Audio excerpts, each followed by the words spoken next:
really awkward moment. Just as I'm about to start doing something and I realised that I wanted the Elite League scores to hand and hadn't pressed the button. So hadn't actually pressed the button to get the Elite League scores up. Not my best move, all things considered. 2 seconds, everyone, just while I quickly post this in a couple of other places. Turn that off because we don't need that anymore.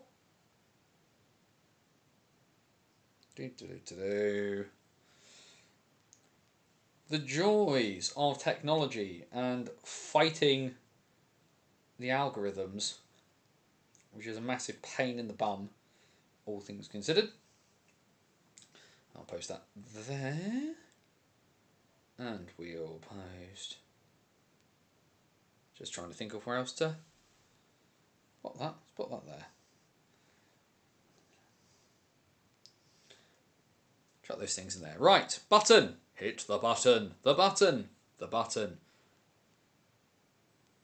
Ta-da! There we go. Also helps if I don't stand in the way of the sign. Hello. Have I actually got anything in my pocket? There we go. That's what I needed to do. So, before we get going, catch up, gang. After the fact, yes, we need a secret phrase for our folks who watch on catch up to do.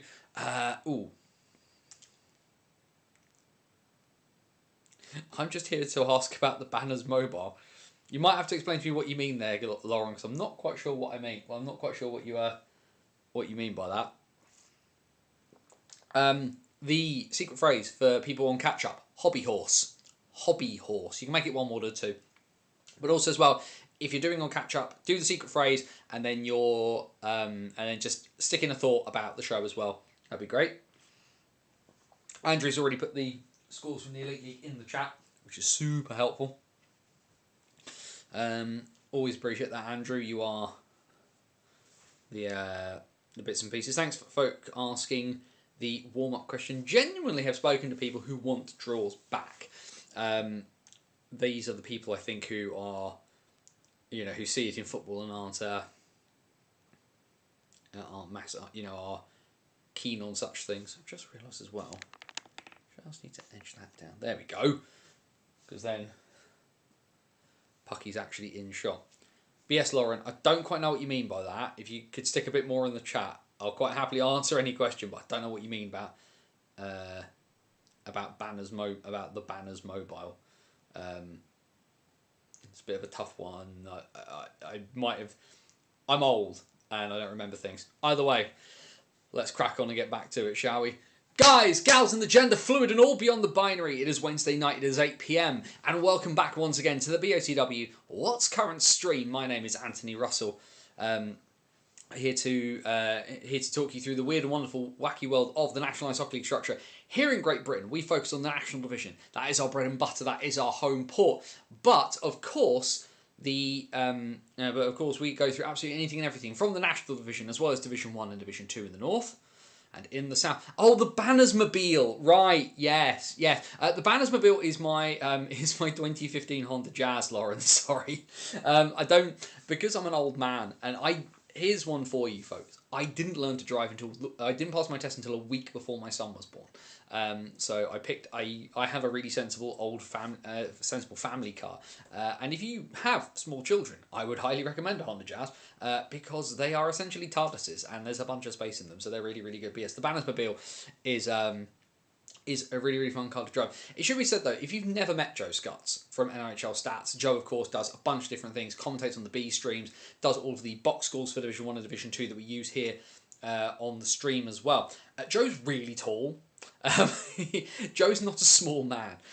So Joe, because if I give Joe a lift anywhere, I have really small legs, so I am seat virtually fully forward, and Joe's seat virtually fully back. So the conversation is basically like you have one person here and then one person back here, and yet somehow we're just about sort of head to head. So it kind of works. But yes, happy Wednesday, everybody. Welcome back to the show. Plenty of stuff going on, of course. Elite League bits and pieces going on tonight, including the including the second leg of the Challenge Cup semi-final between the Devils and the Steelers. And of course, we know full well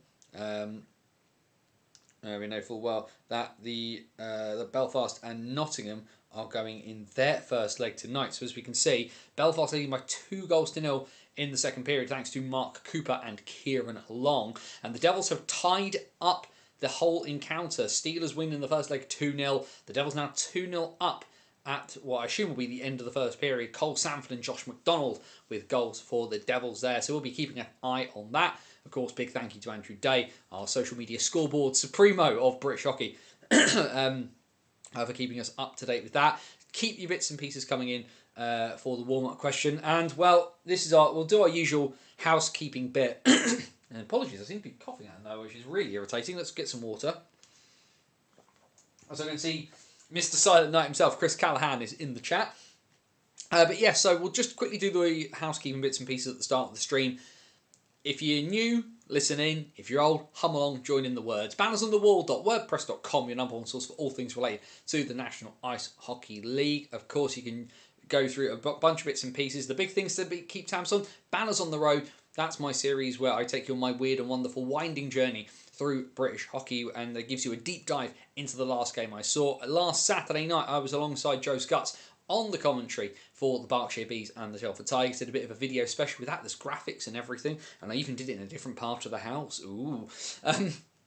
So there's that, but just tried to give a really good in-depth view of that. And the other series, of course, we do is Hockey Stories, which is long-form pieces of content. Some of them are written articles, some of them are interviews, where we go in-depth with the movers and shakers and all the big stories from the world of ice hockey, from the 19th century to the present day, behind the Iron Curtain, into war, and beyond. You can check out the most recent one of those, which is a look at how things are going in Scottish ice hockey with Jamie Thompson, who's on the board of Scottish Ice Hockey and is the assistant coach of the Solway Sharks in the National Division, and now they're interim GM as well, because Jamie doesn't do sitting still very well. But there's a bunch of different things, nearly 14 years worth of content of match reports from Basingstoke Bison history, lots of bits and pieces to do with the NIHL as well over at bannersonthewall.wordpress.com. And then, of course, all the Facebook goodness. Head down into the description. You've got the links to all of our socials. And, of course, subscribe to the channel, like the video, share the video. It does feel like we're battling the algorithm a bit.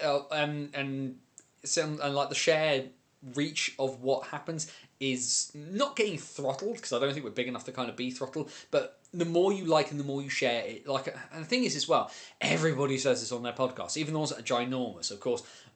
Like, this is a show about 2nd, 3rd and 4th Division British ice hockey. We're niche, I get that, that's fine, but obviously sharing it out means that more people see it, the more people come and join in. It's more fun, and of course there's so much stuff about the Elite League, and that's not a bad thing. If people want to make stuff about the Elite League, they can go for it. But the National Ice Hockey League feels quite underrepresented, and that's one of the things that we try to do here at the What's Current stream. We go from Leeds to Lee Valley and all stops in between, so please, if you can, have a moment, share bits and pieces out, check out our socials down below, including the link to our virtual busking hat over at buymeacoffee.com/BOTW. And of course, the other great thing is, I know now, more than I did before, we have a really cool community of folk who watch after the fact, which is absolutely brilliant. You've already had your secret word that you need to put into the chat, into the comments down below already. But if you watch live, the one thing you do get to join in with is the chat. Questions, comments, thoughts, feelings, anything you want to chuck in as we talk our way through British ice hockey, please feel free to do so. All we ask is that you remember the golden rule here at BOTW, which is DBAD, don't be a dick, be respectful of other people's thoughts and feelings, and we are going to have a jolly good time. So, as is the way and the joy of doing these things on a Wednesday night, there was me wondering what we were going to talk about, because of course we have got a few bits and pieces to talk about. The National Division Cup final coming up this Saturday. We're going to have a little bit of a preview of that, how either side can win both ends of that encounter. There, of course, is the action from all 5 divisions, and we are, as far as I'm aware, the only show, and certainly the only one who does it live, to go through all 5 divisions. Every game played over the last week or so, we will go into and have a look at. We're going to go through all of that. And then, God bless Sheffield, the gift that keeps on giving. Because the news, of course, has come out today from the Sheffield Steelers in something of an interesting move, where they have announced now that Sam Tremblay has signed for the Sheffield Steelers for the remainder of the 24-25 season. However, he has also now signed a contract for the Steel Dogs for 25-26, which is a choice, I suppose. What we're going to do very quickly, let's just quickly pull up the news release here that came out earlier today as I was driving home from having seen some family up in Guildford earlier today. So the Sheffield Steelers have confirmed the signing of forward Samuel Tremblay from the Sheffield Steel Dogs for the remainder of the season.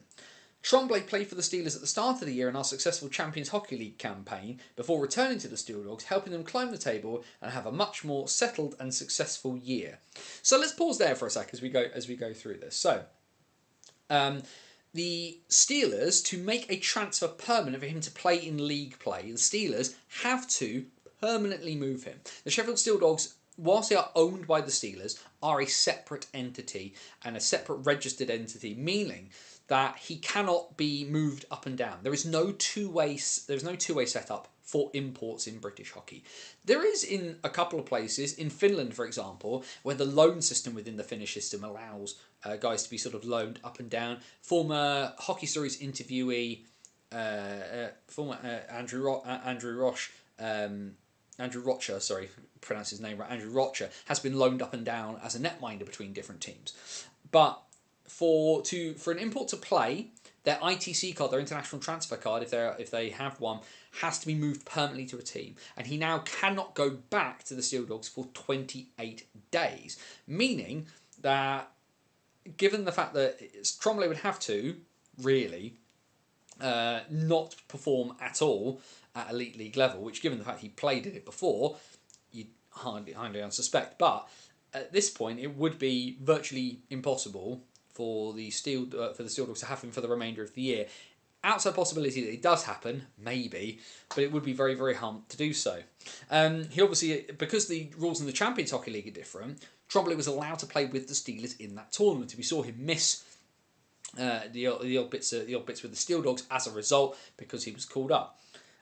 So this goes on. The excellent news for the Steel Dogs is Sam has already put pen to paper on a new contract for next season, where he will once again line up at Ice Sheffield in the National League.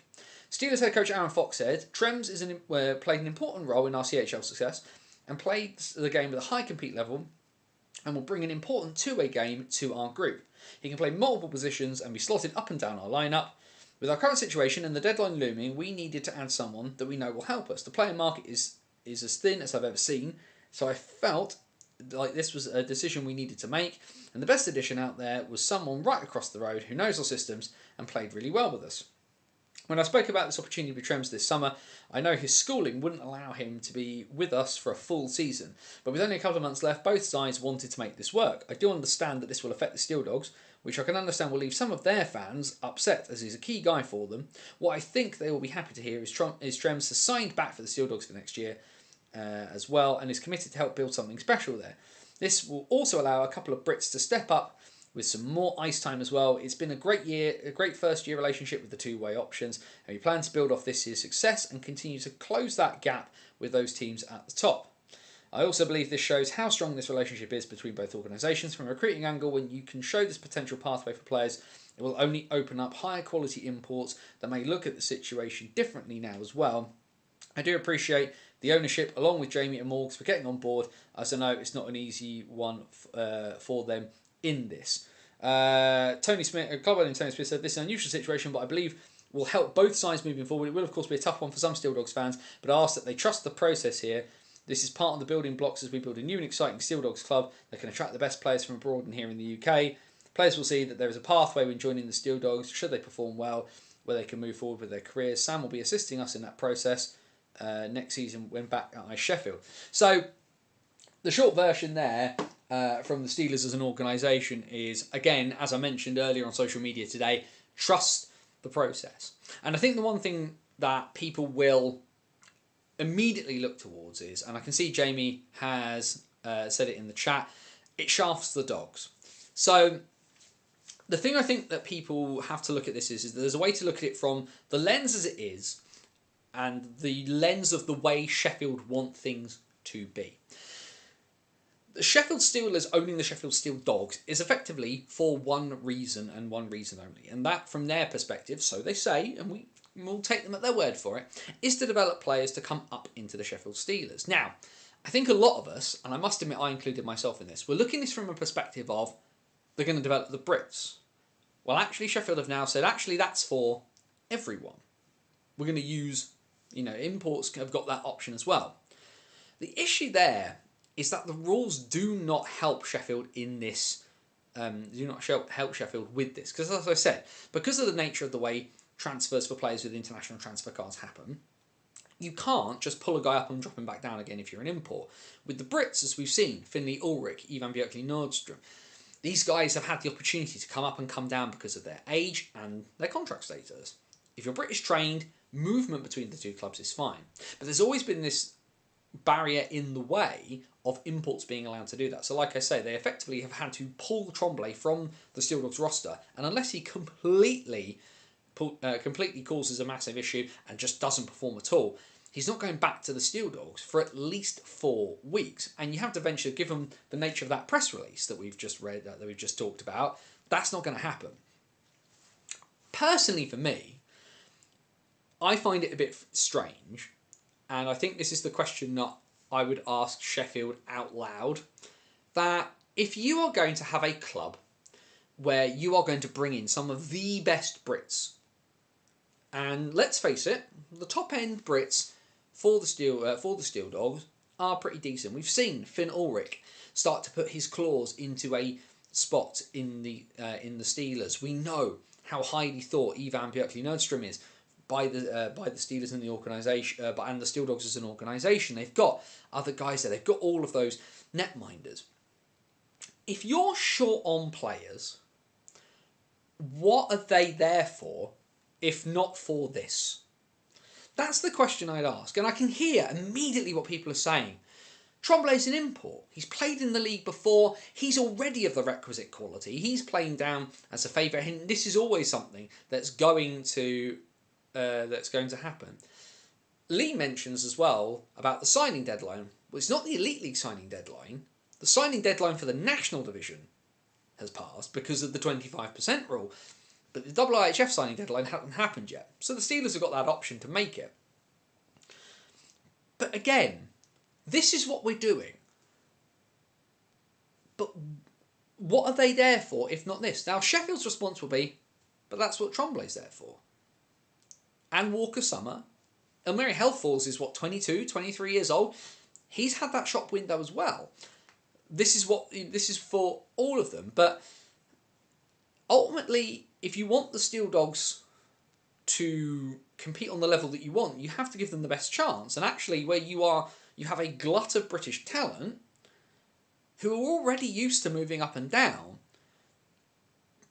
you've kneecapped them slightly by making them play an import down in a 3-import league, where we know the imports are relied upon for taking a lot of that heavy top-end workload. Where does that go from there? Now, I'm not saying necessarily it's wrong. The Steelers haven't broken any rules at all in this thing, and it's entirely their prerogative as to how they do that. But it does offer up a lot of questions, ultimately. What we would likely see, and because, let's face it, the Sheffield Steelers are one of the biggest teams in British ice hockey. They come with it a lot of weight and a lot of clout. What could we see them lobby for in terms of a change of rules? In terms down the pipeline. And that's not in a weird conspiracy theory kind of sense, but when the bigger teams have generally wanted changes to be made, especially in the Elite League, they've been made. And like I say, it just, from the outside looking in again, it's a strange decision. Because they want to show that the Steel Dogs are valued.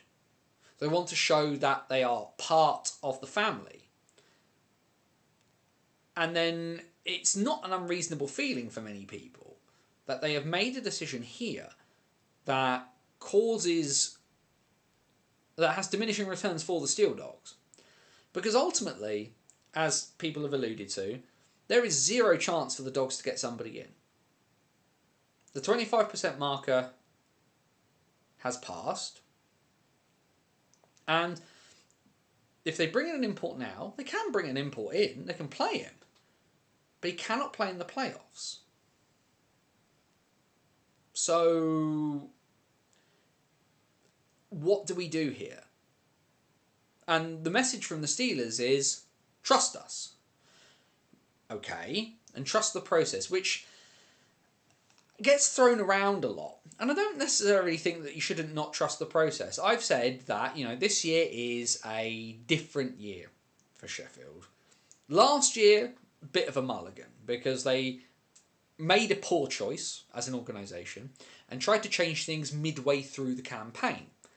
That was a mistake, in my opinion, and they should have left it and done it in the summer. So this year is much more of a mulligan in my eyes for the Steel Dogs than last year was, because this is the first full year of trying something new, and something that actually, ultimately, I've said in the past, and I still maintain that the Steelers owner, his previous words had shown that he wasn't inclined to do something like this, and now he's doing it. So he gets the opportunity to try, and giving them only a year to do it is fine. Doesn't make this decision any less weird, in my opinion, because if you're struggling for players at Sheffield, they're obviously there at the Steel Dogs to be called up, but why not call up the ones that aren't going to cause a problem in the longer term, and actually the ones that you should be wanting to develop more? Because the biggest advantage for the Steelers, it sounds horrible, but actually developing your imports, whilst it is a necessity in some ways, because all people are worthy of learning and all people are worthy of development, but the biggest advantage to Sheffield is not to develop imports, but to develop British players. As horrible as that sounds. Now, I can hear a bunch of voices from Sheffield sort of saying, you don't understand, you don't get what process we're trying to do. Okay, then tell us. This is always my big bugbear whenever somebody says, trust the process. What's the process? If you want me to trust the process, you gotta tell me the process. And not in grand ethereal terms, tell me the process. Not quite down to minutiae level, but walk down the top. It's like shouting to somebody from the top of the stairs and expecting them to hear every word perfect. May not happen. Come down a step or two. Open the door. Let people in. Let them see what's going on. Because ultimately, as ever, if you don't tell people, they'll fill in the gaps themselves. And you can't complain that you don't like what you hear if you let people fill in the gaps themselves, if you have the opportunity to tell them. Either way, the one thing I do agree with in that statement is that whether you like this or not as an idea, there is a massive chance here for the Steel Dogs youngsters to step up and step into this. Next man up mentality, right? That's the whole point of guys moving up and moving down, whether it's in North America, in Europe, or here. There is now a gap in that roster. Sam Tremblay is not going to be playing. Who's going to do the job? Who's going to step up and show that they can carry that weight? Who's going to be the next guy? Who wants to prove that they can be the guy? Sam Tremblay's not here. He's going to go play in the Elite League. Cool. Who's going to grab that bull by the horns and show that they can do the thing? And then give themselves the next big chance, whether in Sheffield or somewhere else. So yes, there is a lot of weirdness about this. But there's also an opportunity. And sometimes these things are good in some ways and bad in others. And that's kind of where they are. I am fascinated now to see what the Steel Dogs do on the ice. Because they remain this weird little outlier in the way that they're doing things in British hockey. And that doesn't make it a bad thing. Different is not always bad. But I think this is a test, a bigger test of what they're trying to do than how they've been doing it so far, in my opinion. And this, of course, comes off the back of what I complained about earlier this year when they mucked around and signed another goalkeeper when they already had 5 keepers signed. This is a much bigger test in that sort of sense, because this is a real testing of the process for their outskaters. Fascinated to see.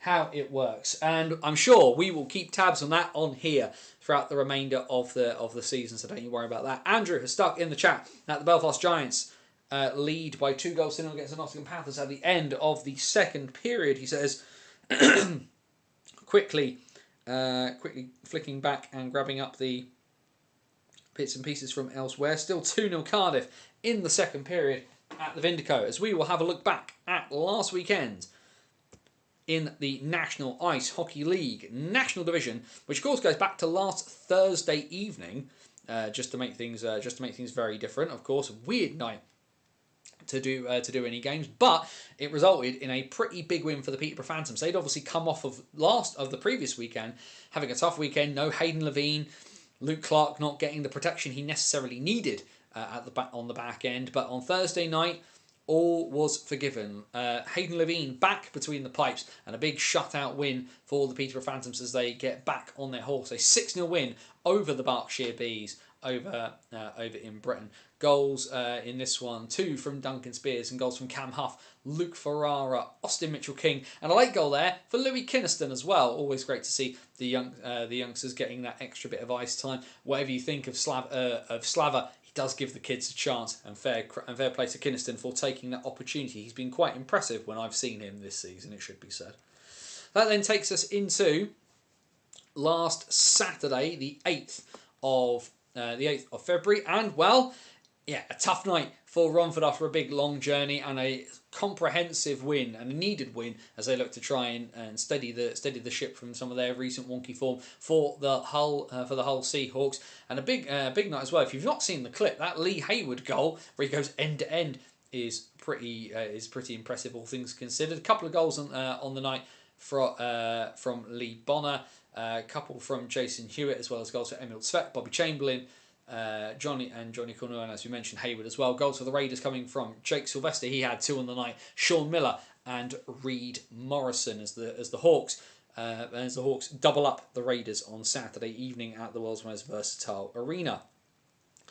Solway needed points out of this weekend, with Telford lurking over their shoulder for that 8th and final playoff spot, and they came pretty close, but not close enough. They ran the Swindon Wildcats pretty tight, but ultimately they do not come close enough. A goal in the last minute from Kel Beattie got them back within touching distance, but ultimately Ryan Wells' 54th minute goal proving to be the winner as the Cats win by 6 goals to 5. Vanya Antonov, Glenn Billing, Aaron Nell, Tomasz Malazinski, Jake Britnell and Ryan Wells for the Cats. Connor Henderson, Liam Stenton, Kyle Carruth, John Dunbar and Kel Beattie for the Sharks. Massively impressive though from both sides, although you have to consider as well from the Cats the sheer depth of their scoring, with 6 different goal scorers there, including a power play goal from Billing too. Given the consistency of the Cats, if they can keep that amount of scoring from across their top 6 forwards and their top guys in D, they are still within striking distance for Swindon, even though they are arguably a step behind. Then there's the game I was at, and of course you can get the full details from this one over at bannersonthewall.wordpress.com, as the Berkshire Bees lose their 3rd game at home to the Telford Tigers this season. Telford coming away with a 5-3 win in this one, and whilst the scoreline is pretty close, Telford were pretty much in control of this game from minute 1. A game that had a really niggly undercurrent for quite a large period of it, which was kind of blown away when there was a sort of an accidental hit by where Don Gabai and Rhodes Mitchell-King skated into each other, leaving Mitchell-King on the ice for a sustained period of time. Fortunately, he was okay, but he did kind of knock the stuffing out of the game a bit. Either way, Telford dominant in this one. David Thompson, Eric Henderson, Scott McKenzie, and 2 goals from Finn Howells doing the damage here. Liam Morris finishing off a superb bit of work by Ollie Hemmings-Mayer for the first, and then 2 goals from Dom Gabai in a game that really Max Wright was doing Max Wright things. He was absolutely fully on fire, superb during this one for the Bees, it should be said. And then the big one on Saturday night between the Leeds Knights and the MK Lightning, and MK finally losing regulation for the first time in, I can't remember the length of time off the top of my head and I don't have it in front of me. Jamie, you can put that one in the chat for me if you'd be so kind. But either way, given the context of the weekend and the context of where the National Division title could end up, this was a huge one, and it was advantaged Leeds by the end of Saturday evening as they managed to be 4-1 up by just past the halfway mark. Patrick Forsberg, adding to Max Stewart's goal, got MK close, but not close enough. Goals for the Knights in this one coming from Matt Barron, Kieran Brown, Matt Hayward and Jordan Buesa, as Ryan Aldrich was the happier of the two coaches on Saturday evening. Heading into Sunday, well, the Sharks got a point, but only a point. Bristol getting the shootout win to dent the Sharks' hopes, which was especially a big problem given what happened the night before with Telford's result. That had put the Tigers into 8th spot. Barry McKenzie, Bailey Harewood, who's playing right now for Cardiff, of course, Mitch Walensky with 2, and Reece Smetham with the goals for the Pitbulls in regulation. Callum Boyd, Joey Coulter, Lewis Young, and 2 goals from Mason Alderson had the Sharks tied at 5, meaning that each side got a point, but it went all the way to the shootout, and Mitch Walensky, well, he can't tell the difference between a Bulldog and a Pitbull, but Walensky can certainly find where the goal is. The Pitbulls take the extra point after the shootout. And then, well, we're back to square one as the MK Lightning win at the Castle, and they split the weekend with the Leeds Knights. An early goal from Ross Venus making it 1-0, and then Sean Norris doubling up to make it 2-0 just a minute into the second period before the Knights came clawing back. Matt Hayward with a power play goal just past the 32nd minute mark to take the game and make it 2-1 heading into the third period, and Kieran Brown making it tying the game at 2-2 at 48-21, but just less than 2 minutes later, a power play opportunity for the Lightning converted by Jordan Cowney, 3-2, and the Lightning hold on. Even split of the points on the weekend. Arguably the best result for Swindon, because these two sides have now cancelled each other out, and it still keeps the door open for Aaron Nell's side. Another one that went all the way to overtime, and well, a better one for the Raiders, all things considered, but another one where they'll be quite frustrated. Having been 2-0 and 3-2 up, they end up losing in overtime to the Sheffield Steel Dogs, who we've obviously talked a fair bit about already. Sean Miller and TJ Anderson scoring inside the first 10 minutes made it 2-0. 2-0 to the hosts. Elmeri Helfors and Tom Barry. We know Tom Barry likes a goal, tying up at 2-2 before Andrew Schufelt made it 3-2. And then Walker Summer. He's been so prolific all season, scoring in the last minute of regulation to tie the game, then scores the OT winner to take the extra point back up north to Yorkshire. And a tough weekend for the Raiders, one where they will have wanted to get a little bit of momentum going heading into what is going to be the biggest weekend of their season and their biggest weekend for some time. And then, well, Hull get a 4-point weekend. The only team, in fact, to get a 4-point weekend in the National Division this year, as they sneak out of Peterborough with an overtime win. Obviously, Peterborough had a very tough weekend last weekend. They'll be pleased again. Another 5 goals scored as well, but they just seem to keep dropping results at bad times, Peterborough. Cam Huff with 2, as well as 2 goals from Luke Ferrara and a goal from Austin Mitchell-King. For the Seahawks, Owen Sobchak, Owen Bruton, 2 goals from Johnny Cornell and 1 from Jamie Chilcott back in the lineup after injury, took the game into overtime before a power play goal from Emil Svek in the extras gave Hull the 2 points on the night to Peterborough's 1.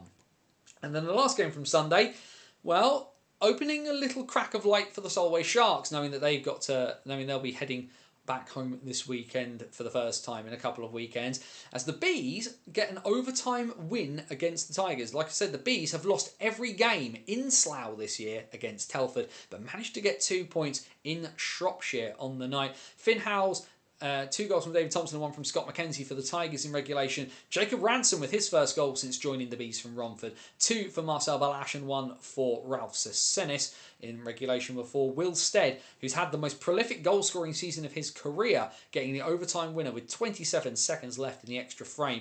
The Tigers get a 3-point weekend, which was massive given where they were at the start of things, but the Bees earning a little bit of pride come the end of Sunday night. That then leads us to the National Division table as it stands, and well, the top 3 sides have all played the same amount of games. Everybody is on 42 games played, and there is 4 points separating first and third. The Knights trail the Lightning by 1 point. The Lightning top of the table 64, Leeds on 63, Swindon on 60. 7 points back then in 4th place are the Hull Seahawks, they're on 53. it is going to take a miracle. I do think, unfortunately, the fourth horse might need to be being put out to pasture on that one.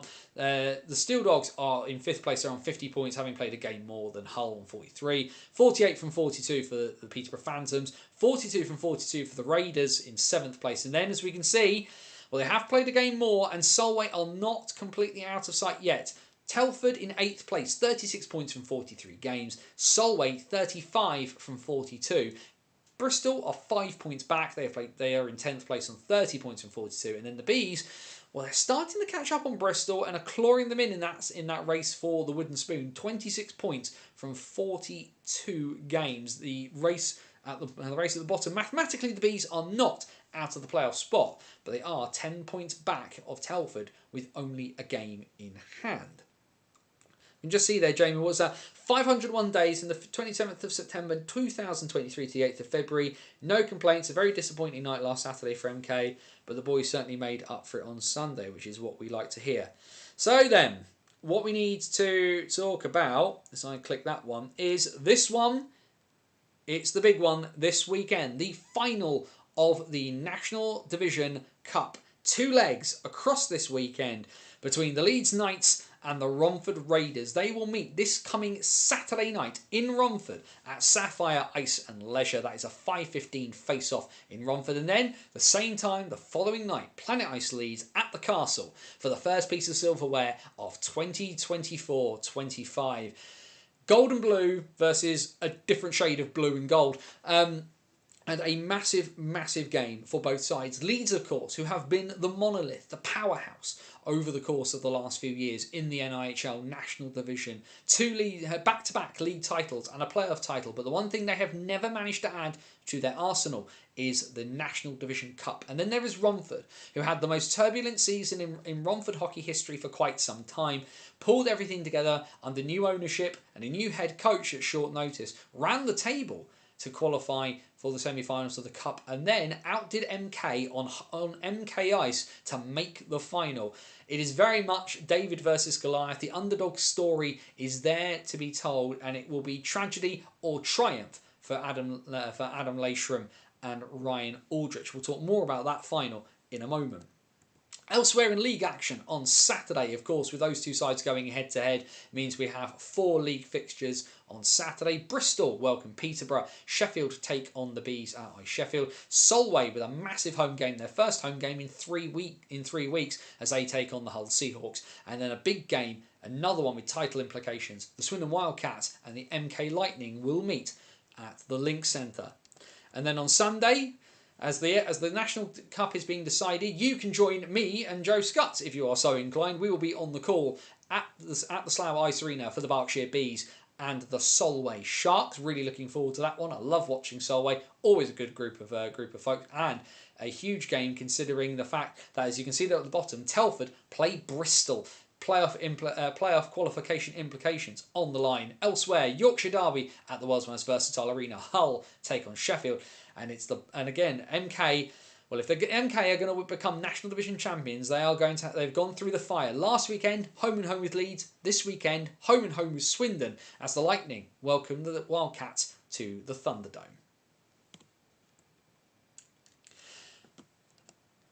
Heading into next week, because it is half term, a couple of games we definitely do need to be aware of. So on the 18th, you've got the Sheffield Steel Dogs and the Leeds Knights. That's a 7:30 face-off at Ice Sheffield. And then on the 19th, so next Wednesday night, as we'll all be chatting, the Peterborough Phantoms and the Telford Tigers. A big game for Telford. If they can nick a win here, would do wonders for their playoff qualification chances.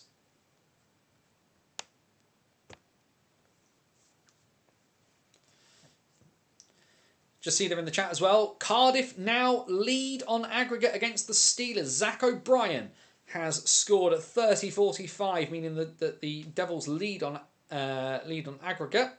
And what's Jamie said there? I believe both games were almost sold out for this National League Cup final.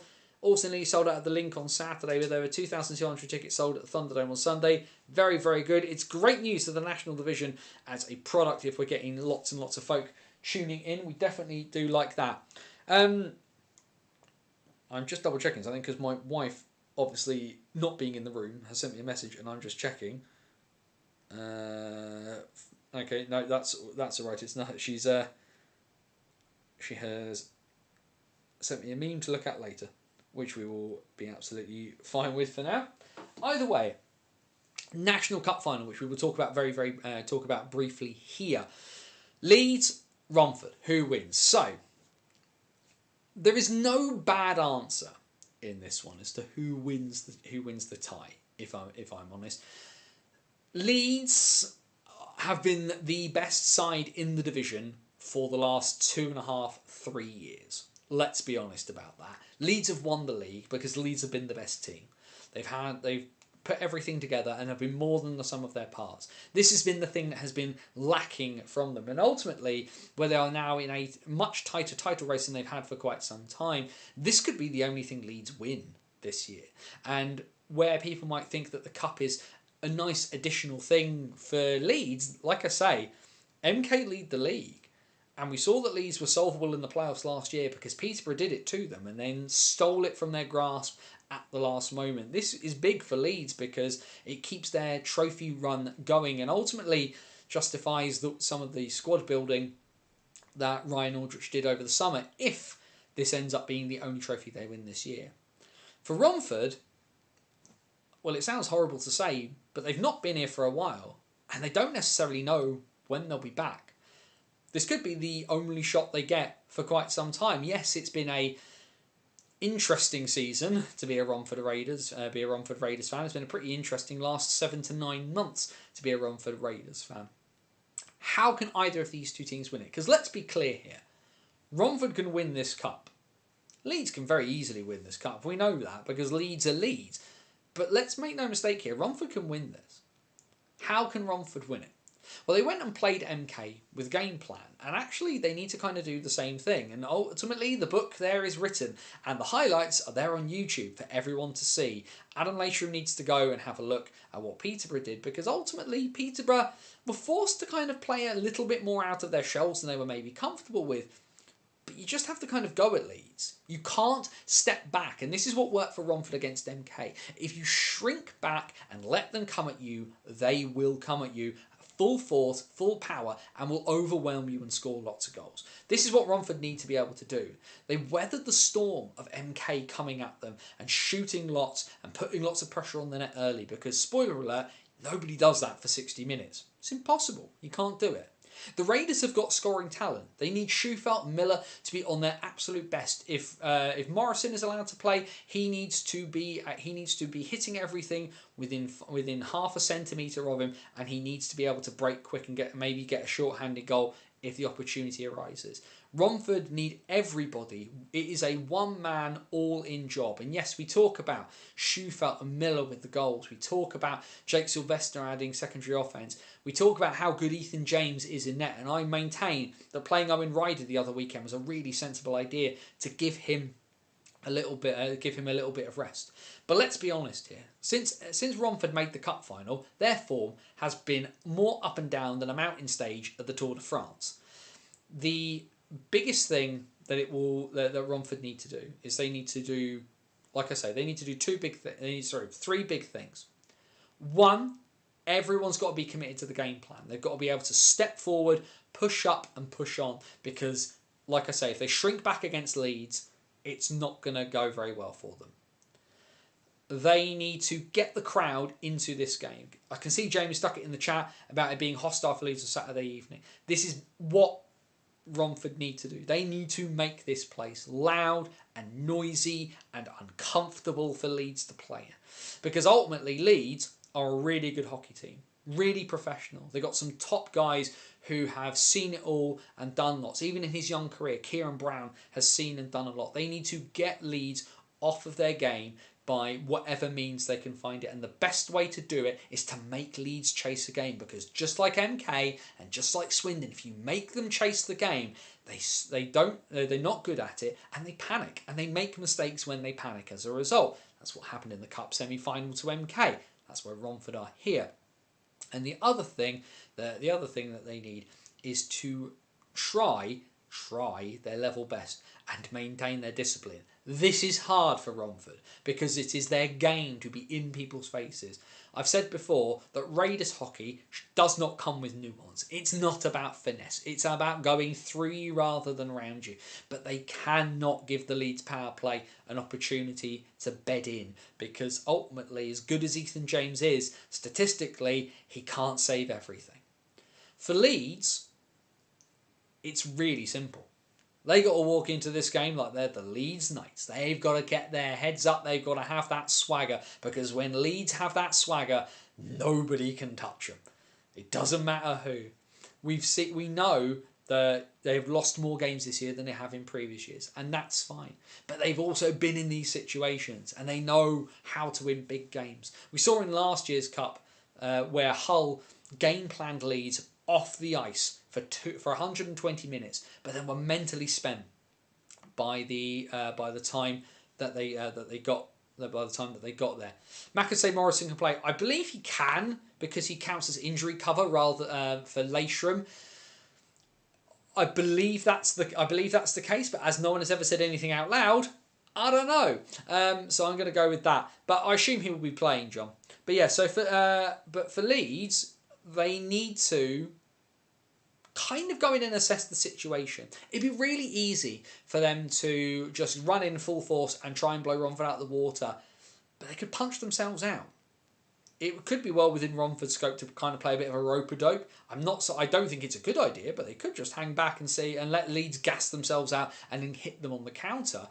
But ultimately, if I'm Leeds, I'd almost be wanting to lull Romford into a false sense of security, because with all due respect to Romford, if Romford have 5 gears, Leeds have got 6.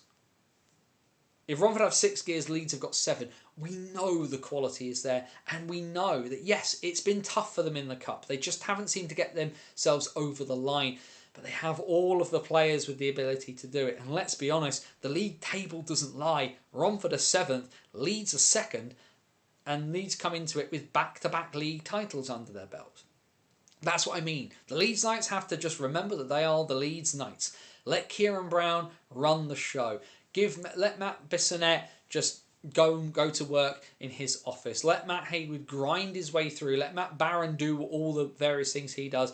Boesa, let Ollie Endicott run riot and go play smash and bang. Let Sam Gospel see the puck. Sam Gospel will stop the puck. That's how that works. There are many, many more scenarios where Leeds win this Cup than Romford. I don't necessarily think it is a bad thing if either do. I write for the Romford programme, so I will make that clear that, there's part of me that really, really wants Romford to win it, because I think it will kind of upset the apple cart a little bit if they do. But I also have no objections if Leeds win it either, because when the best team wins things, you can't really argue it. You may not like it, but you can't really argue it. And Leeds as well, if they're going to get to that point to become the first team to win all of the trophies in the National Division, to go through a side that will literally battle them every step of the way, because no Romford team shrinks away very, very easily. So it should be on that front. Hopefully, we get 120 minutes of really, really competitive hockey, and hopefully it can be settled in the way it should be, and we just hope that the best team wins. Oh, that's not good. What's happened there? There we go. Had a bit of a moment there, folks. My bits here, the connection sort of just died off for a second there, which was a bit problematic. Oh dear, it's doing it again. What's going on here? Having a bit of a wobble, are we, internet? Very strange. Essentially what you can't see, because for those of you who stream, I use OBS as a streaming software, and I basically have a little sort of latency thing at the bottom, which is either green, amber, red, and it just dropped to red for no reason at all. But either way, this weekend, if you're in Leeds, if you're in Romford, enjoy yourselves, have a good time, don't go silly, don't do silly things, and just enjoy it. May the best team win, is what we say on that front. hopefully these sort of little drops in my connectivity are... It's happening again, which is really strange. I've not pressed anything. Very, very strange. Either way, what we will do is we will press some buttons. And we will go and have a look at the... Oh, I'm in the wrong page there, aren't I? That's already on North 2. Is it? Actually, no, it's not. It's in North 1. Apologies, I'm looking at the wrong thing. It's because I've got too many things open saying the wrong thing. But there we go. Let's have a look at Division 1 and Division 2 of the National Ice Hockey League structure, and I'm just going to hope that the connection bits and pieces hold themselves out. Into North 1 then, as we usually start off. We did it backwards last time. We'll do it the regular way around this time. North 1, and as we can see, well, Blackburn, who are still trying to keep the pressure on Billingham at the top of the North 1 table, they did the business at home against the Widnes Wild. A pretty comfortable 8-2 victory. Widnes did give Blackburn a bit of a scare. It was 2-1 at the end of the first period before the Hawks went and scored 6 unanswered goals to push themselves well away and well out of sight on this one. The goals for the Wild in this game coming from Andrew Hopkins and Matt Barlow. The Wild, as we can see there, travelling incredibly short to this one, without a number of their some of their younger Scottish guys were in. Logan Reed there on the from a netminding perspective, getting 60 minutes for the Wild, facing 51 shots, but a few of their other Scottish players missing because they were with the Sharks, I understand. For the Hawks, 4-goal night from Dara Spaforth, of course, GB under-18 international. He'll be off with GB before the end of the season. 2 goals from Aaron Davies and goals from Adam Barnes and Andy McKinney. Goals galore at the Castle last Saturday night. Whilst it was a tight and tense affair this weekend between MK and Leeds on Saturday, it was not quite so tight and tense between the Leeds Knights Division 1 side and the Whitley Warriors. The Warriors coming out with a 8-5 victory. So if you like your goals, you certainly got them. What's that, Andrew? Jordan Kawaguchi with making it 3-0 to the Belfast Giants in the first leg of their Cup semi-final. Devils 3-0 up at the end of the second. In the second leg, they lead the Steelers on aggregate. But yes, a pretty goal-rich game, all things considered, but one that Whitley come out on top on. And hat-trick on the night for Owen Dell, and goals as well for Jake Wigington and Noah DAC Colton. And then goals for the Whitley Warriors in this one. A hat-trick for Phil Edgar on a 4.9 for him. 2 goals for Matt Betham, and then goals for Callum Queenan, Sean Kippin and Harry Harley as well. Congratulations to Sean Kippin. I know he was honoured on Sunday evening in terms of hitting another appearance milestone for the Warriors over the course of the last couple of weekends. And then, well, the D-side defensive worries continue. They are having lost, but pretty heavily in Nottingham, 10-5 relatively recently. The Lions go up to North Wales and do another number on the Dragons. 8-3 Nottingham win this one. Just an absolute... I mean, talk about it's Marie Antoinette. It is generational head loss recently from the D-side Dragons, as they just do not seem to be able to stop the goals leaking in. Jake Witkowski with 2, Ross Kennedy with the other goal for the Dragons, and then, well, yeah, Ollie Booth letting in 8 goals on 31 shots. His defence just not giving him the assistance at all. 2 goals from Alish Padlek, 2 from Tyler Summerton, 2 from Alex Rushby, and then goals from Kieran Gibbs and Luke Birchnell doing the damage there. Isaac Ballinger with 33 saves on the evening. Sunday then, and well, a pretty productive weekend for the Whitley Warriors. They win by 11 goals to 4 at home against the Sheffield Scimitars. 8-0 up by the 34th minute in this game before letting Sheffield then having a run of scoring 4 consecutive goals before Whitley decided that they were going to put this one fully and firmly to bed.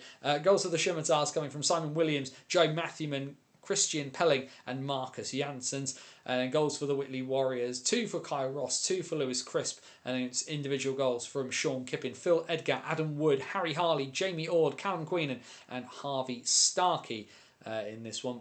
Matt Blore and Nick Winters getting some ice, and of course Matty Blore on that 2-way now, spending more time with the Scimitars than with the Telford Tigers. And well, Leeds, a 0-point weekend for them as they lose the Yorkshire Derby away at the World's Most Versatile Arena against Hull. 7-1 the Jets win this one to take the 3 points. Was 1-1 at the end of the first period. Rhys Edwards and Owen Dell cancelling each other out before Ian Kerman, Nathan Parks, Britton, Ethan Daintith, 2 goals from Sam Rogers and a first of the season from Josh Yeardley, getting the 3 points on the night for the Hull Jets. Dan Norton facing 120 minutes this weekend, and the Knights unfortunately coming out with no points. Zach Brown with a 31 save night for the Jets, and then a tough one for the Blackburn Hawks as they look to were trying to keep pace on Billingham, as we talked about. They lose by 6 goals to 5 at Hobbs-Moat Road against the Solihull Barons. Given the recent accusations of somebody spitting on a player, yes, a Blackburn Hawks fan did turn up with an umbrella to this game, but a back and forth game that was tied at 2-2, 3-3, 4-4, and then 5-5 before Dan Mulcahy. I mean, look at this stat line as well. If we just go back to it very, very quickly, look at this stat line here. If you can see it across the screen, Dan Mulcahy's 41st goal of the season from Nicholas Otterson's 62nd assist. The lunatic numbers happening in Solihull this season are just mind-boggling. And Mulcahy, of course, with a hat-trick on the night as well. And Otterson had a 3-point night despite not scoring. So yes, 3 goals for Dan Mulcahy, goal for Brandon Anderton, Matt Maurice and Jacob Race with the other goal there. The goals for the Hawks in their losing effort, one from Liam Charnock and then goals as well from James Royds, Lee Pollitt, Dara Spafford with his his 5th of the weekend, and Adam Barnes chalking up yet another goal. Adam Barnes, how many goals is Adam Barnes on now? He's on 33. The goal scoring race probably not quite so tight, mostly due to Ian Brown of Billingham being so far ahead of everybody else. As we can see there, he scored the 3rd goal in a tight win for the Billingham Stars over the Widnes Wild. A good performance from Widnes to hold Billingham so close, but the points head back up north to the league leaders. Michael Elder, Conor McNulty, and like we said, a 52nd goal of the season from Ian Brown for the Stars. Andrew Hopkins is 15th of the year for the Wild, gets the lone goal, as Paul Morsey faces 50 shots, makes 47 saves. Pretty respectable, all things considered there. This upcoming weekend then in North 1, 3 games on Saturday, 5:30 at the Forum for the Billingham Stars and the Nottingham Lions, 7 o'clock at Hillhead for the Whitley Warriors and Blackburn Hawks. That should be a very interesting game. And 7:30 at the Castle. Can Deeside find anything defensively to help as they take on a Leeds night side looking for redemption from last weekend? Sunday, 5 p.m. up at Hillhead's a double home weekend for the Whitley Warriors as they welcome Leeds. 5:30 at Hobbs-Moat Road for the Solihull Barons and the Widnes Wild. Blackburn take on Hull at 6 p.m. in Lancashire. And then 7:20 p.m. on the small pad live on YouTube. I assume Dylan Pick will be commentating on this one as well. The Nottingham Lions take on the leading Billingham Stars. If we quickly jump up and we'll have a look at the table then, as you can see, the top 6 qualify for the playoffs, and Nottingham have got to be within touching distance. If they manage to beat Billingham, I believe that would qualify them for the post-season.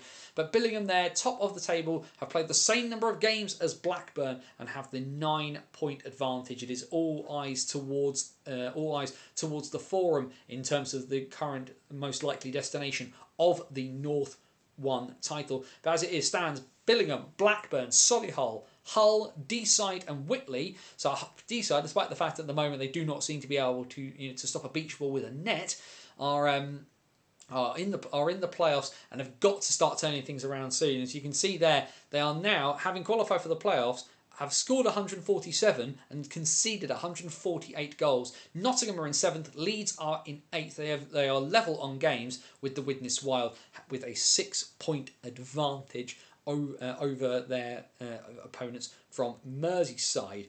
The other thing as well, as we know, 22nd and 23rd of February, so not this weekend but the following weekend, the North 1 Cup final between the Billingham Stars and the Blackburn Hawks.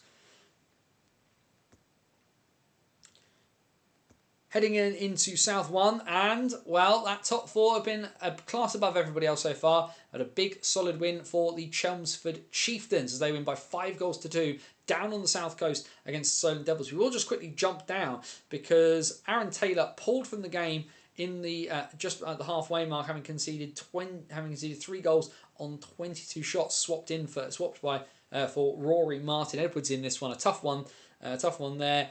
there's some contact made from one of the Bartlett brothers crashing the net, but it ultimately results in a bit of a rough night for Taylor, who has to be pulled relatively early on. Chelmsford 3-0 up by the halfway mark. Cam Bartlett with 2 and Sam Russell making it 3-0. Kane Russell got the Devils on the board in the second period, but Grant Bartlett making it 4-1, and then Cam Bartlett completing his hat-trick for 5-1 before the end of the second period. Harry Cloutman gets his 4th of the year in the third to add a touch more respectability to the scoreline, but ultimately all 3 points heading back to Essex.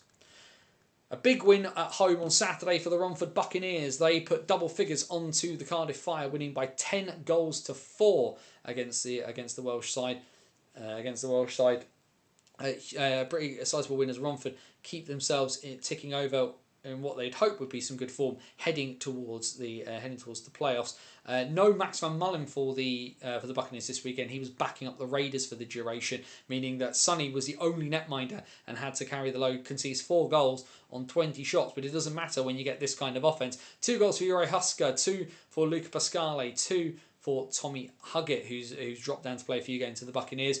Goals as well for Elliot Dervish, Nils Maskelyne, Tom Wilson, and a first goal in Buccaneers colours for Louis Allen. Goals for the Cardiff Fire coming from Jasper Quinn, Carter Lloyd, Bailey Hind-Pitcher and Lewis Stevens. Elsewhere on Saturday, well, Streatham keep trying to keep up the pace as they look towards the South 1 title. They are very much locked in that battle with Slough, and a 7-1 home win against the Swindon Wildcats will certainly help here. 4-0 to the good early on. Goals from JJ Pitchley, Aidan Doughty, Ryan Watt making it 3-0 at the end of the first period before Josh Ely Newman made it 4. Oscar Sagan's 9th of the campaign, making it 4-1 early in the second, but then goals from Danny Ingoldsby, Harvey Stead and Ingoldsby 2nd of the night, making it 7-1. What I would like to alert you to here as well is that if you look on these, and remember to go and check out the box scores, nihlstats.wordpress.com, Danny Ingoldsby scores the 7th goal at 49.24. He is also called for interference at 49.24. Having seen the video, and remember, Chris Beale, friend of Banners on the Wall, will be putting out the highlights before too long. See if you can figure out that one, because I certainly couldn't. But either way, a big sizable win for the Red Hawks, one that they will be very, very happy about, as Streatham put 50 shots on Brett Massey. And then Sunday, well, these two sides don't, aside from the fact they don't like each other a great deal, do seem to put up quite a few bangers, and it goes all the way into extras before Streatham beat Chelmsford in Chelmsford. Streatham 3-0 up at one point in this game. Chelmsford come back to lead 6-4 before Streatham then come back to tie it at 6-all and then win in overtime. JJ Pitchley, the hero of the hour, scoring twice in regulation and the overtime winner to complete the hat-trick. What a cracker's night, all things considered, as we look down. Goals for the Chieftains: a hat-trick from Cam Bartlett, 2 from Alan Lack and 1 from Matt Lawday. Goals for the Red Hawks, as we said, a hat-trick for JJ Pitchley, and then goals from Jordan Gregory, Ryan Watt, Danny Ingoldsby and Aidan Doughty doing the damage there on a night that it was a big game, and one that statistically Jordan Lawday and Danny Milton might want to put in their back pockets and forget.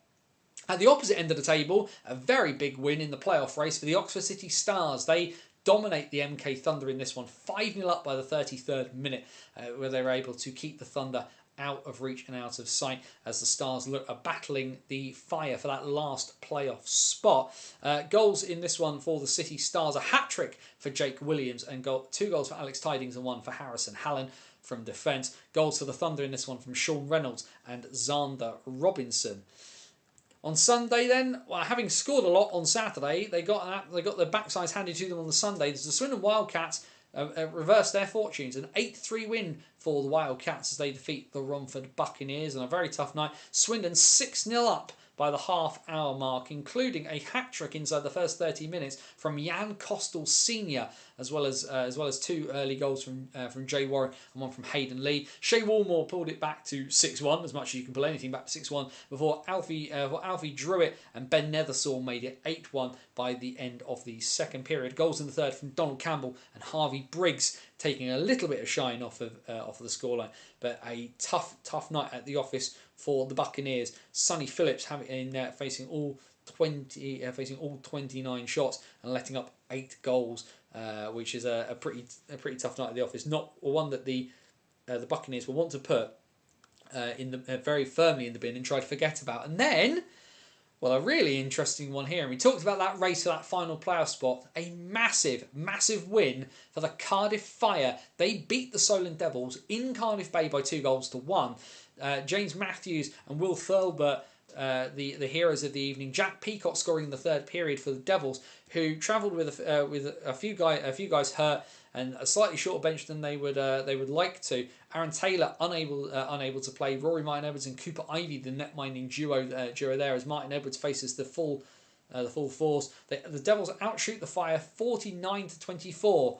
But a big win for Mark Cuddy's side there as they chase down 8th spot. This coming weekend fixtures then 5 p.m. at the down in Gosport. The Devils will look to get some revenge on the Cardiff Fire as they meet on the south coast. 6:30, huge game with title implications. A bad weekend for Chelmsford, losing at home to Streatham. Can they reverse their fortunes when they take on the Slough Jets at the Hangar on Saturday night? MK take on the Swindon Wildcats at 7 p.m. at the Thunderdome. Sunday in Gillingham, the Invicta Dynamos welcome the Oxford City Stars, and the Swindon Wildcats versus the Slough Jets at the Link. A potential banana skin there. That Wildcat side wildly inconsistent at times. Can the Jets do the business there? Cardiff Fire versus MK Thunder is a battle at the bottom at 6:45 p.m. in Cardiff Bay. And then on the high road, 6:45 p.m. on Sunday, the Streatham Redhawks versus the Romford Buccaneers. The table as it stands at the moment, the top 3 sides have all played 28 games, and the Slough Jets lead the way by a point. Meaning that there is a lot of hockey still to be played, but it's the Jets and that game against the Chieftains. If you think of the Chieftains win in regulation, that massively could open the door for the Redhawks. And ultimately for Slough, they're going to want to win in regulation to try and keep Streatham at bay. The top 6 have qualified for the playoffs. At the moment, which is Slough, Streatham, Chelmsford, Solent, Invicta and Romford. Swindon and Oxford are on the outside looking in. Swindon are probably going to be fine. They have an 18-point advantage over Oxford. Oxford sit in 8th place on 18 points. Cardiff on 17 points. The Fire with 3 games in hand. I need to pause very quickly because I need a drink. And then we do get into a slightly wacky world here. North 2. Normally we're used to one team scoring lots of goals. Instead here you got 14 goals between Kingston and Sheffield in a game that the Titans end up winning by a score of 8-6. A pretty wild game, as you can see by the box score. Sheffield 8-3 up at one point before Kingston came roaring back in the third period. But either way, the 3 points head back to Ice Sheffield. Sheffield defeats Hull in this particular battle. Goals for the Sharks coming from Harrison Booth, Lewis Rogers, Tom Humphreys, Ethan Daintiff, Harry Clegg and Liam Archer. Goals for the Sheffield Titans, a hat-trick on the night from Lewis Swafeld. 2 goals from Joe Matthewman, and then Marcus Janssens, Joe Gray and Jacob Sheehan on the board for the Titans as they get the 3 points there. The second leg, finally, of the North 2 Cup semi-final. Sting were leading this one on aggregate by 10 goals to 6, and a 4-0 shutout win for the Sting puts them back to the Cup final, which means Sutton and Telford are going to do it all over again. 2 goals from Jacob Trustwell, a goal from Bailey Templar, and 1 from Lawson Glasby put on the board for the Sting, and a 26-shot shutout for Lewis King. And then, no, your eyes do not deceive you. That is a league fixture, and the Deeside Ducks have got their first win since November last year. They win by 4 goals to 2 against the Nottingham Lions 2 over in North Wales. Having been a goal down as well, a goalless first period before Jake Fisher broke the deadlock. Charlie Spridgeon got Deeside on the board. Charlie Davenport then made it 2-1 to Nottingham before a late equaliser in the second period from Dalton Thompson made it 2-2. And then in the third period, Spridgeon second of the night and a first goal of the season for James Morgan into the empty net at 59-55 gets the Ducks' second regulation win of their first campaign in North 2. Then there was this game, which is utterly completely bonkers. What's John said there? Slough versus Streatham 1st of March could decide it. Very much could do. Should be a really interesting game. Telford 18, Bradford 0. Bradford have had a bit have a tough year, and then they've faced this game with Vladimir Luka playing Division 2 hockey, which is pretty crazy. Vladimir Luka has now got 16 goals for Telford Tigers 2 already this season, which is pretty cracker. So let's just go look at the box score. No goals, of course, for Bradford, unfortunately. Jack Mikavicius facing 63 shots on the night. Hal Griffiths with a 15-shot shutout in this one. 6 goals for Vladimir Luka, 2 for Callum Griffin, and then goals from Carol Jets, Josh Hustwick, Paul Davies, Joseph Lauder, Ben Washburn, 2 for Taylor Stanton, 2 for Dan Mitchell, and 1 for Connor McNaughton. 18-0 is crazy. And you can see there as well that the Bulldogs have travelled with, what's that, 1, 2, 3, 4, 5, 6, 7, 8, 9, 10, 11 skaters. No wonder. That can't have been a fun watch in any way, shape, or form. And then from a game that was about as close as the earth is to the sun to one that was incredibly tight, and another good, solid performance by the Sharks. But again, they can't get it over the line. They lose by 3-2 to the Billingham Buccaneers up at the Forum following a natural hat-trick from Stephen Wallace before Scott Howells and Tom Humphreys pulled 2 back. Too little, too late, unfortunately, for the Sharks. The Buccaneers keep the points in this one. And then having played in the Cup on Saturday, they played in the League on Sunday, and it was another win for the Sutton Sting. They win by 7-3 over in Manchester against the Altrincham Aces. The Sting, of course, and the Telford Tigers too, battling it out for league supremacy. And you think that the goal difference is going to play a massive bit. Well, it sounds silly for Sutton, but a 4-goal win might not be enough when Telford are able to put double digits on some of the teams. It's going to be a pretty crazy end to the North 2 season, particularly one of those 2 top sides slips up against the team below them. Goals for the Aces coming from 2 from Ollie Gotts and 1 from Jake Frost. Goals for the Sting, 2 from Morgan Glasby, 2 from Joe Colton, and goals from Ryan Aspley, Lawson Glasby, and Jacob Truswell. And then the Nottingham Lions too, well, having lost in Deeside, they then got absolutely spanked the following night by the Coventry NHL Blaze. A 9-1 win for Coventry at the small pad at the NIC. They were 4-0 up by the 32nd minute, but before then scoring 5 unanswered goals later on in the piece. Pretty comprehensive win for the Blaze in the end. Darren Tuling with the lone goal for the Nottingham Lions. 2 goals for the Coventry Blaze, coming 2 from Daniel Kent, 2 from Harrison Sumner, and then goals from Ollie Dixon, Ethan Wielden, Dylan Harris, Ollie Harris, and Sam Prosser. This upcoming weekend, can the Nottingham Lions too get some measure of revenge? They have a 1 o'clock face-off at the National Ice Centre against the Billingham Buccaneers, 5:30 for the Kingston Sharks against the Bradford Bulldogs in a Yorkshire derby, and 6:30 at the Sky Dome. Can the Coventry Blaze put on another big goal performance against another team that scored a lot last weekend in the Sheffield Titans? 4:40 on Sunday sees the Sheffield Titans welcome the Altrincham Aces to Ice Sheffield. Can the Deeside Ducks go back-to-back with home wins as they take on the Coventry Blaze at 5 o'clock in North Wales? The Billingham Buccaneers take on the Telford Tigers 2 at 5:30 on Sunday at the Forum. There's a potential banana skin for Telford, and a 5:30pm face-off in another Yorkshire derby on Sunday. The Bradford Bulldogs take on the Sheffield Titans. As we look at the North 2 table, as we said, it's all pretty close. Ultimately, the Sting have played 1 more game than Telford. The Sting are top, 66 from 23. Tigers 63 from 22. They have, however, scored 49 goals more than the Sting. So the goal difference is very much in Telford's favour. But that game this coming weekend against Billingham could be massive. If the Buccaneers manage to squeeze out a win, could they potentially be handing the title to Sutton for the first time in quite a while? The top 5 have qualified for the playoffs in North 2. Sutton, Telford, Billingham, Coventry and Altrincham are all in the hat. Kingston, Bradford and Nottingham are on the inside looking out. Sheffield and Deeside on the outside looking in. The Titans in 9th trail the Lions in 8th by a point. They have 3 games in hand over their Nottingham counterparts. It looks like it might be a stretch too far for the Ducks to make the playoffs in their first season. And then lastly, into South 2. As we can see there, Bradford only bought 11 skaters. They battle hard, but so short bench. Yeah, that's, you know, turning up against that, it's not going to be fun. 3-0 Giants at the end of the third period in that first leg of the Cup semi-final in the Elite League. Thank you, Andrew, for that. Meanwhile, in South 2, Bristol have struggled for points and wins this season, and in what was only their second win of the campaign, in a now Matt Gannis-less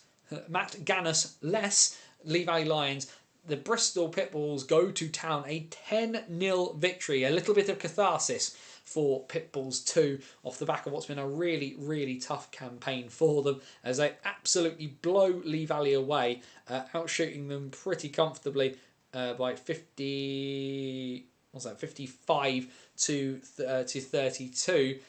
In the end, Ethan Frayne and Cameron Frayne both getting some time there. A hat-trick from Ollie Schoen, the pick of the numbers there, as well as goals for Jamie Newton, Dylan Webb, Lee Duance, Joe Cacavale, James Woods, Ben Davies and Josh Dolphin.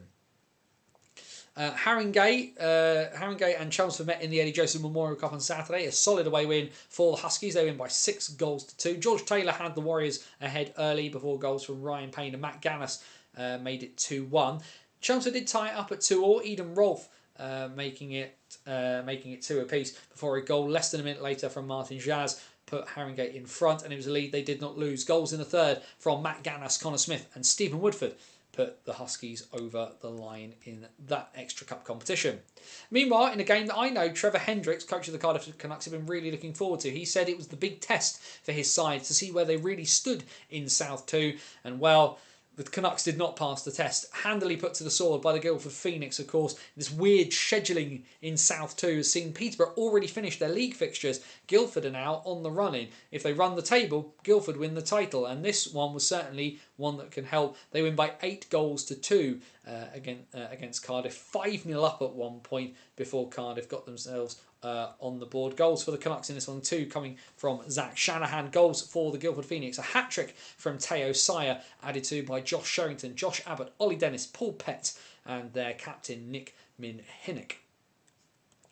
And in regular season game, well, Lee Valley had a horrible Saturday and then were within touching distance on Sunday, and Lee Valley get a point, but Chelmsford win in the shootout. 4-3, the Warriors win in this one, but ultimately all square, meaning the Lions do get a point on the board.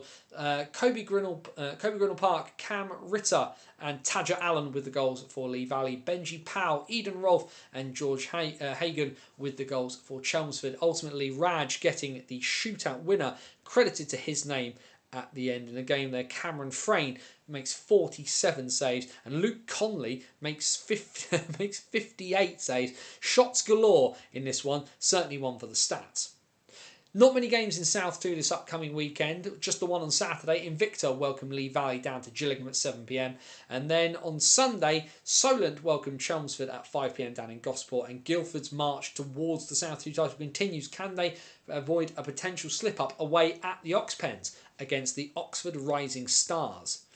In the league itself, as we said, Peterborough have already finished their campaign, 48 points from 18 games. Guildford have 5 games to play and trail by 13 points. There is room for manoeuvre for the Phoenix, but not much. If they run the table, they win the title. Peterborough, Guildford, Haringey, Invicta and Oxford have qualified for the playoffs. Solent are 7 points back of Oxford at the moment. Cardiff and Chelmsford are on the inside looking out. Bristol and Lee Valley on the outside looking in. The issue for the Pitbulls is they trail Chelmsford by 3 points and have played 2 more games. In the Eddie Joseph Memorial Cup, as we drop down a little bit further, Peterborough have played 4 games.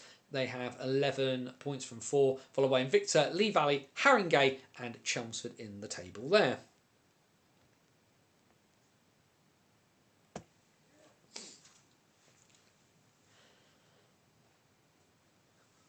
I think it helped for Bristol too to bring in players from Pitbulls 1, as Pitbulls didn't have a game on Saturday. It certainly does help, but like I say, a bit of catharsis for some of those guys who've been there. Mackenzie Parsons, Ollie Schoen, the Dolphin boys, those guys have been plugging away week in, week out. It's been a really, really tough season for them. I can only imagine the relief of put a proper stomping on someone.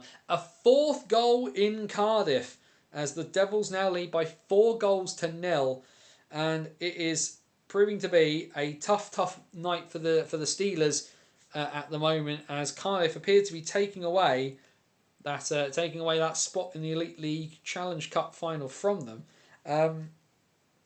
Certainly going to be an interesting conversation in Sheffield at the end of this evening if they do not find a way through. But yeah, confirmation though that the Giants have won by 3 goals to 0. But yes, ultimately that's it. That we've gone through the whole lot. Every game from across all the divisions of the National Ice Hockey League. National 1, North 1, South 1, North 2, South 2, which means the door is open. Questions, comments, thoughts, feelings, anything you want to chuck in. And now we talk about any hockey we really fancy, to be perfectly honest. So anything you want to do, chuck it in the chat. We've got a few minutes before we kind of knock off, so let's have a chat about bits and pieces. I will have a drink. Not really sure why my throat is quite so dry today. Definitely worth having a quick swig of something liquid. As like I said, I'm just not sure why, but my mouth's just drying out incredibly quickly this evening.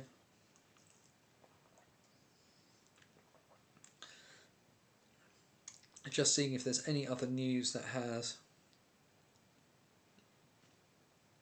immediately leaked out at us. Actually, that was the one thing I will quickly grab whilst we're talking for people on the video. I'll quickly grab them because they are just here in the library here at BOTW Towers, which is the Bees trading cards from Blindside Trading. Just to kind of, like I say, mention these on the social media. Picked a couple of these up at the Bees game, and I tell you what, I wasn't sure what to expect. I know people had said good things about them, but I kind of wanted to get my hands on the stuff themselves. These are pretty good. The quality, the feel of the cards, they feel like proper cards. They are not super cheaply done. Of course, Chris Callahan on the photography. Some great photographs. Some great photographs for these. Inserts are quite fun. A couple of ones. I do have to grit my teeth ever so slightly because I got a card that was one to watch of Josh Poole. Make your own jokes there. I did get, as you might have seen, a signed Dom Goodbye. Now, it is signed on sticker rather than on card auto. So I know, obviously, probably just an effective way of being able to do this quickly and easily. But yes, I got 2 packets. So that was one. He says nearly dropping the second. And then my other packet that I got here, so I've got Max Wright, Preston Toombs, Vanya Antonov, make your own jokes. Roman Cathcart, which I'm pretty happy about, being as a Bison fan. Sam Davies, another one who's left, and then this is one of the other inserts, sort of the portraits one of Liam Morris. He says, trying to put it a bit closer to the camera so people can see. Because, like I say, they're just really, really nice, really solid, fun product. The stats for Liam Morris are interesting because they don't list him playing for the Basingstoke Bison in 2018-19, but do list the 2 games he played for the Manchester Storm, which is fun. The one thing I really do like about these is that the packaging, it's not foil packaging, it's recyclable card packaging. Really, really smart idea. Unsure from a cost perspective whether that makes them cheaper to deal with or not, but really like that as an idea because some of the foil in some places can't be recycled because it's that sort of foil packaging from almost like food in a lot of the sort of North American ones. But like card, you can chuck it in the recycling bin when you're done with it. I showed those to Nathan. I've got a spare unused folder here because Nathan's having sort of a general collection of sports cards he likes. So he's going to have some bits and pieces there. He's got some signed Bournemouth cards that we managed to find because Nathan likes his football. So we're going to put those in there. We've got a bunch of other ones that we're going to sort of put in places and have some fun with too. But if you haven't seen, because the one thing I've said to Blindside in the past is that I'm less interested in team specific series myself. I'd much rather have league series. So I picked up a couple of the Bees ones because they were there and I was in Slough and I'll be in Slough again. So the opportunity to kind of pick some up I thought would be a really good idea, just so I can actually hold them, feel them without having to worry about the faff of postage. £4 a pack is, I think, an okay price point because they've obviously got to kind of make a bit of a margin on some of these things.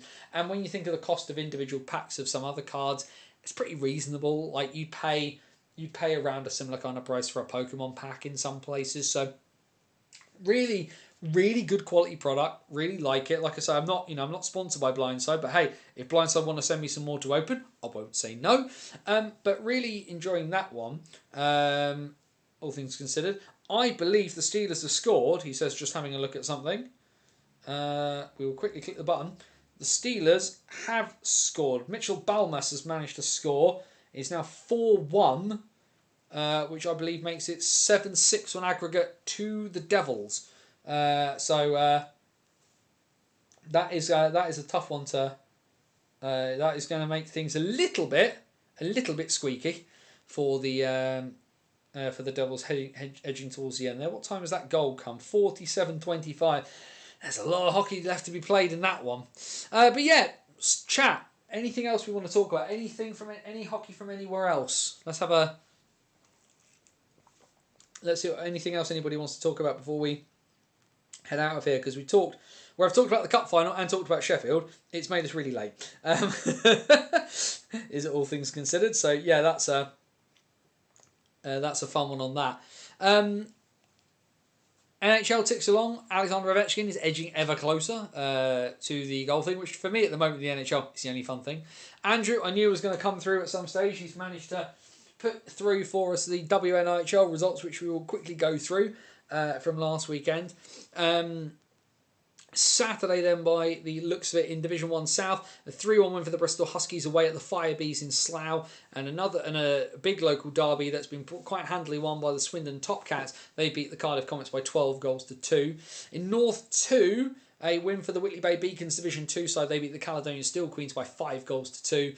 In 2B South, Coventry Phoenix 5, Lee Valley Vampires 1 is a Nottingham Vipers in their local derby. And in 2A South, a comprehensive win for the Solent Amazons. They beat the Peterborough Phantoms women by 9-3. And a tie on the high road, Streatham Storms Division 2 side, tying 3-3 with the Haringey Greyhounds. Elite League back for the women this weekend. Saturday the 15th of February, Whitley Bay Beacons taking on the Queen Bees. Streatham Storm taking on the Solihull Vixens on the high road.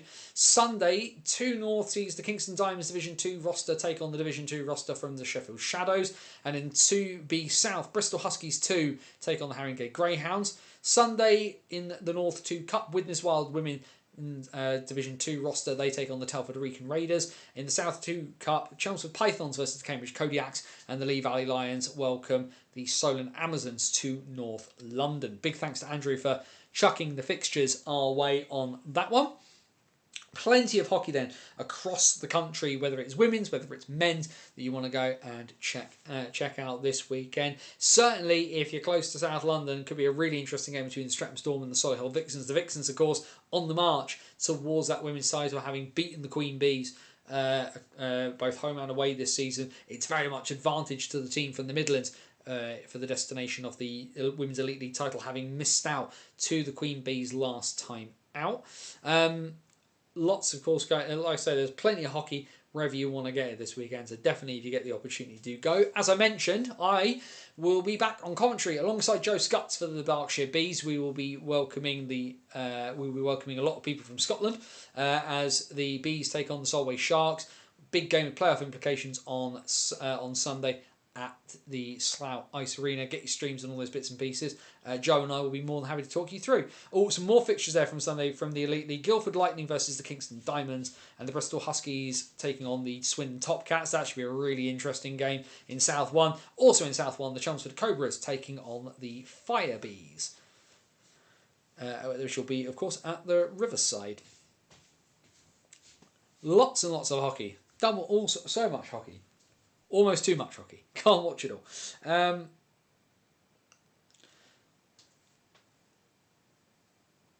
Just having a look at any other news. Nothing immediately.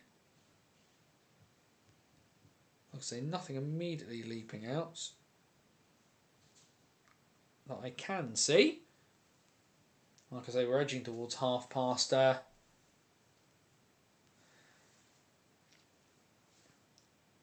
Looking towards past at the moment, so we won't be around for too much longer. But like I say, if you want to chuck anything in the chat, please do very quickly. Dear me, I'm getting old, aren't I? I feel like I'm having a drink of water every 5 seconds.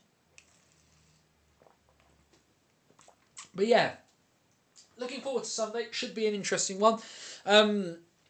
Fascinated again to kind of see what Solway can do against this is a must-win game for Solway, really. Every game is must-win now, but you do have to kind of pick and choose your battles, especially given the fact they'll have Hull at home.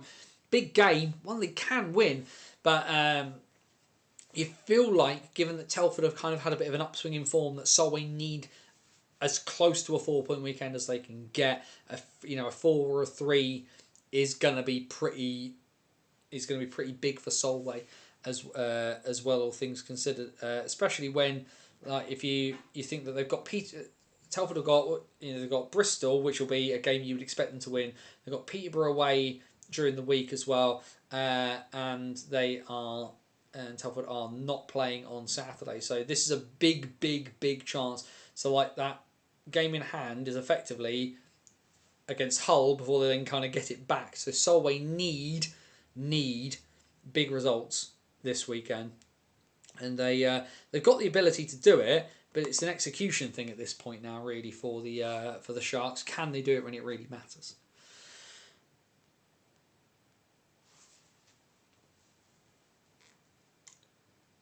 What we're looking at there, Deacon Fielder is streaming, so that's probably what I'll do momentarily.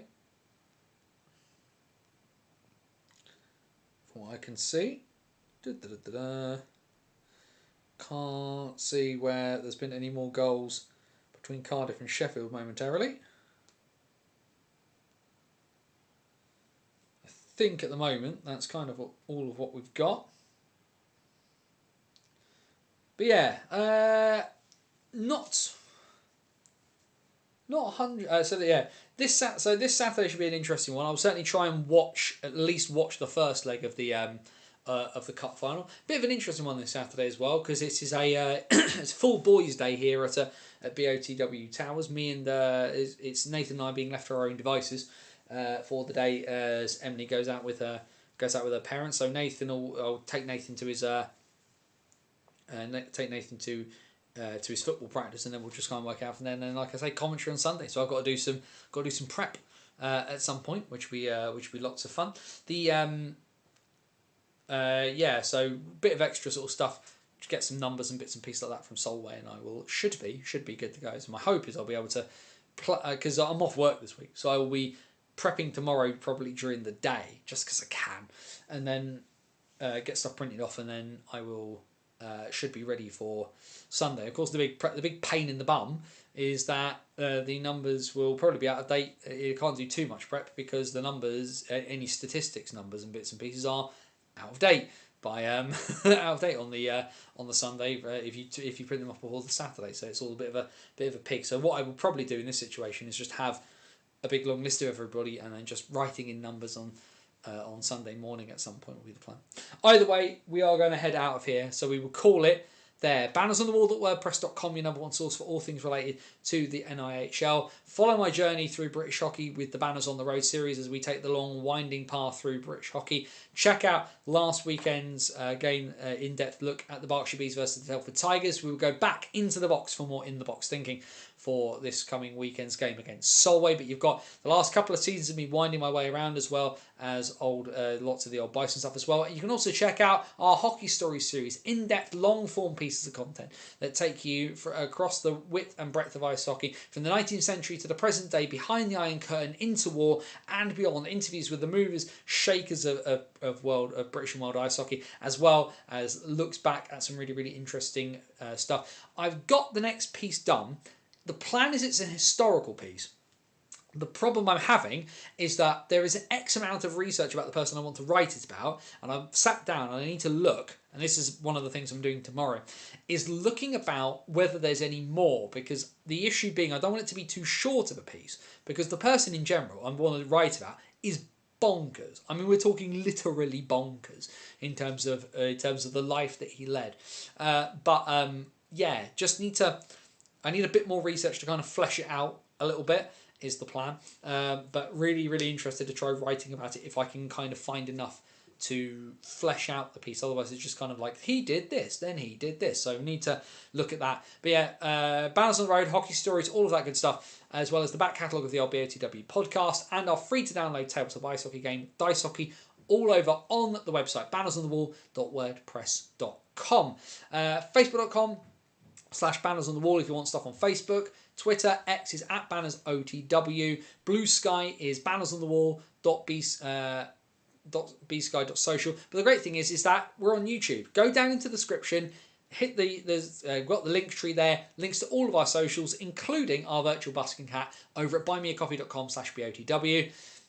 It's a busking hat. I'm not saying, not going behind a paywall. You definitely do not have to give me money if you do not want to. Banners on the Wall's never going behind a paywall or anything like that. But if you like what you see and you enjoy what you get and you want to throw a couple of quid in the hat, it is always appreciated. All the money goes back into doing Banners on the Wall stuff, hosting costs for bits and pieces like that, and just living in a capitalist society means that to do stuff costs money. So that's what it'll be for.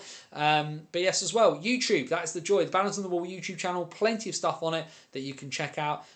Subscribe to the channel, like the video, share the video, keep the algorithm hamster happy, fat and fed. And of course, you can come back here Wednesday nights 8 PM for the first, best and only live show that covers all the games from across all 5 leagues in the National Ice Hockey League structure and gives you a little bit more besides as well. That is the BOTW What's Current stream. Less than 3 minutes left in the third period. The Devils are still a goal up on aggregate. Can they make the Challenge Cup final? That is something we will chat about next week. But yes, another week done. Plenty of exciting stuff. Trying something different on next week's What's Current stream. I don't know if it will work. We will try it and see what happens. Don't worry, it's not too big and it's not too scary. And the format's not going to drastically change, but we will. There's some fiddling I need to do with some of the tech, but we're going to try something next week. Be happy. And if you can't be happy, then whenever you are, please, please, please do your best to please be safe. As my friend Scotty Was would say, take care of yourself and somebody else. For bannersonthewall.wordpress.com, this is Anthony Russell saying stay safe, and so long till next time. Coming soon, we'll be raffling off some tickets for the Steel City Showdown. Plenty of fun to come between now and the end of the season. But before you do anything else, we will catch you back here next Wednesday night for the BOTW What's Current stream, where we will have our first silverware winner of 24-25. Have a great weekend, everybody. And to Romford and Leeds, may the best team win. Take care, folks.